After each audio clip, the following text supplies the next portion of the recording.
ఆకాశంలో ఉన్న తారలన్నీ రంగవల్లుతాయి మా ముంగిలంతా.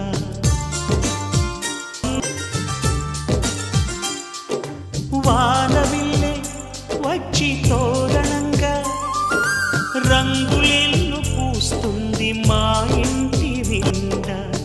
ప్రతి పూట మా ఇంట సంకురాత్రి సందడై ఆకుపచ్చదనమంతా అందమైన పందిళ్ళై కలకాలం ఆనందాలే పంచిపెట్టునంట. రామచిలక రాగాలు తీసి గోరువంక గారాల చూసి